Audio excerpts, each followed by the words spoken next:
BLM Kerala, Tamil Nadu, Pondicherry.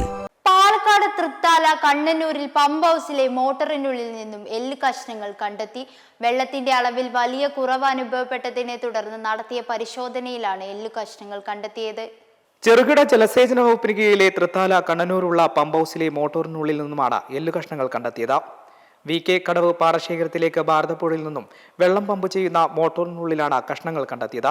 കഴിഞ്ഞ ഒരു മാസമായി പാടശേഖരത്തിലേക്ക് ലഭിക്കുന്ന വെള്ളത്തിന്റെ അളവിൽ വലിയ കുറവ് അനുഭവപ്പെട്ടതിനെ തുടർന്ന് നടത്തിയ പരിശോധനയിലാണ് എല്ല് കഷ്ണങ്ങൾ കണ്ടെത്തിയത്. ഇലക്ട്രിക് വിഭാഗം മെയിൻ്റനൻസ് ജീവനക്കാർ പമ്പ് അഴിച്ച് പരിശോധിക്കുകയായിരുന്നു. മോട്ടോറിനുള്ളിൽ 7ഓളം എല്ല് കഷ്ണങ്ങളാണ് കുടുങ്ങിക്കിടന്നിരുന്നത്.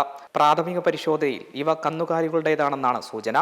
ഭാരതപ്പുഴയിലേക്ക് വ്യാപകമായി അറവ് മാലിന്യങ്ങൾ തള്ളുന്നത് പതിവാകുന്നതാണ് ഇത്തരം സംഭവങ്ങൾക്ക് പിന്നിലെന്ന് നാട്ടുകാർ ആരോപിക്കുന്നു. ശക്തമായ മഴയിൽ പുഴയിലെ ജലനിരപ്പ് ഉയർന്ന സമയത്ത് നിരവധി കന്നുകാലികൾ ചത്തുപൊങ്ങിയത് നേരത്തെ വാർത്തയായിരുന്നു. വെള്ളിയാങ്കല്ല് ശുദ്ധജല സംഭരണിയിൽ കന്നുകാലികൾ ചത്തുപൊങ്ങിയത് പ്രദേശവാസികളിൽ വലിയ ആശങ്ക പടർത്തിയിരുന്നു. ഇതിനു പിന്നാലെയാണ് ഇപ്പോൾ ജലസേചന പമ്പിലും മാലിന്യങ്ങൾ കണ്ടെത്തിയിരിക്കുന്നത്.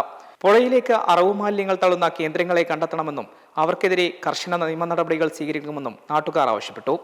M5 news, Palakkad.